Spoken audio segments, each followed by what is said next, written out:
Bora, galera, bem-vindo ao canal. Vamos acompanhar aqui, né, a repercussão da vitória do Flamengo diante do Vasco da Gama, tá bom? Toda essa confusão que teve nos bastidores, teve briga dentro de campo, muito cartão amarelo, o show pegou fogo, né? O jogo hoje foi bem nervoso, bem complicado, mas o importante é que o Flamengo saiu com a vitória, tá bom? Sendo novo por aqui, por favor, não esqueça de deixar aquele like, se inscrever no canal, ajuda demais o meu trabalho. Imagens, né, direitos de imagem, créditos, show do Sport TV Bandeirantes, o link vai ter na descrição. Vamos pro vídeo. Campeonato Carioca, Elia, presta atenção nesses números aqui, ó. Nos últimos 31 jogos contra o Vasco, o Flamengo perdeu apenas 2 vezes. Ontem, o rubro-negro ganhou mais uma e ficou pertinho da decisão do Campeonato Carioca. O clima quente de antes da bola rolar pareceu ter contagiado os jogadores diante de apenas 11 mil torcedores no estádio Newton Santos. Logo no primeiro minuto, confusão depois de Lucas Piton fazer falta em Wesley. 2 minutos depois, foi a vez de Pulgar pegar Felipe Coutinho e mais empurra. O primeiro tempo foi muito mais brigado do que jogado. A prova disso foi o número de cartões amarelos, 4 para o Vasco e 2 para o Flamengo. Nessa entrada de Wesley em Verratti, os vascaínos pediram a expulsão do lateral. Pulgar de falta e Léo Ortiz de cabeça tiraram o U da torcida rubro-negra. Do outro lado, Jair e depois Ryan também levaram perigo de fora da área. Mas a melhor chance da etapa inicial foi aparecer já aos 42 minutos. Coutinho serviu Ryan, que invadiu a área e finalizou para a defesa de Rossi. No rebote, Léo Ortiz tirou em cima da linha. O Fla voltou melhor no segundo tempo. Léo Jardim evitou o que seria um gol olímpico de Arrascaeta. Plata ganhou de João Vitor e rolou para Luiz Araújo, que isolou. Na tentativa seguinte, Luiz Araújo acertou a trave, até que aos 21 minutos, Bruno Henrique tirou da marcação e arriscou de canhota para fazer esse golaço. Muito feliz, olhei o Jardim adiantado, não tinha nenhum marcador perto de mim e eu pude finalizar e fazer um belo gol. Bruno Henrique decidiu mais uma vez. Foi o 10º gol dele em 15 confrontos contra o Vasco, a vítima preferida do rei dos clássicos. Clássico, os grandes jogadores aparecem, os jogos mais difíceis é onde se vê os melhores e os grandes jogadores, e o Bruno é um deles.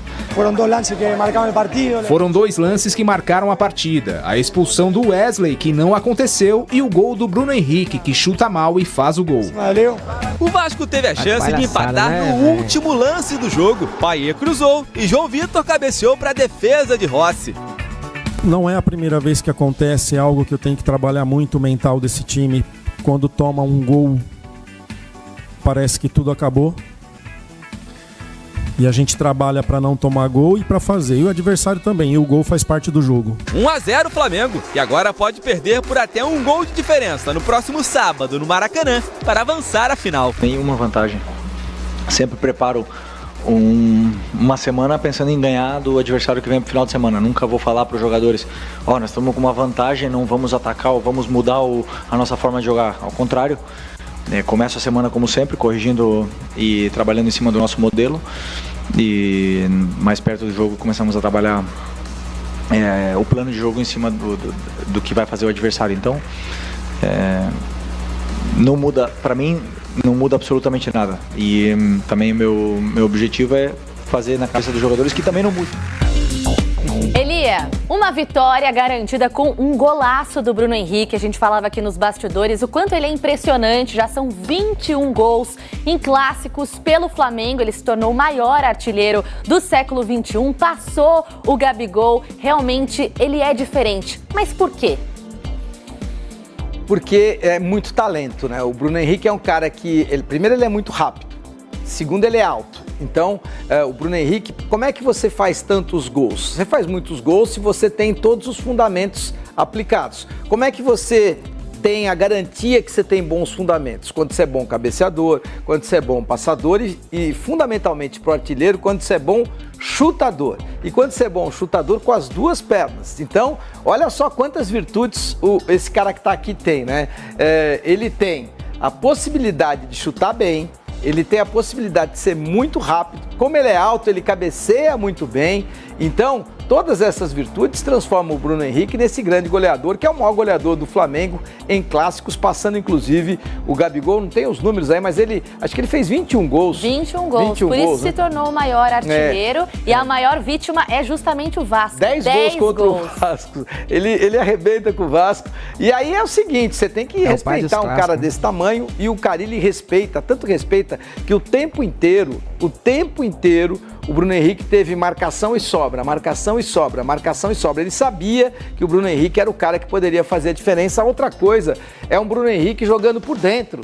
Eu sempre achei que o Bruno Henrique tinha que jogar só por fora, como aberto pela esquerda, como ponta, mas atacante, podendo até cortar para dentro, mas ficando mais preso lá na ala esquerda do ataque do Flamengo. E ele está fazendo muito sucesso jogando por dentro, numa vaga que foi deixada pelo Gabigol, numa vaga que foi deixada pelo Pedro, que está lesionado, numa vaga que foi conquistada pelo Plata, mas é interessante, o Plata hoje está jogando por dentro, mas um pouco mais recuado, exatamente para o Bruno Henrique poder fazer mais essa função de primeiro atacante do time do Flamengo. Isso é o mérito do Plata, é o mérito do Felipe Luiz, mas acima de tudo é o mérito do melhor elenco sul-americano, que é o elenco do Flamengo. Então, acho muito interessante que a gente valorize esse Flamengo, que a gente saiba como valorizar o Felipe, que a gente possa destacar a qualidade do Bruno Henrique, mas é fato, é um time que você faz 5 substituições e ele não cai de nível. Então,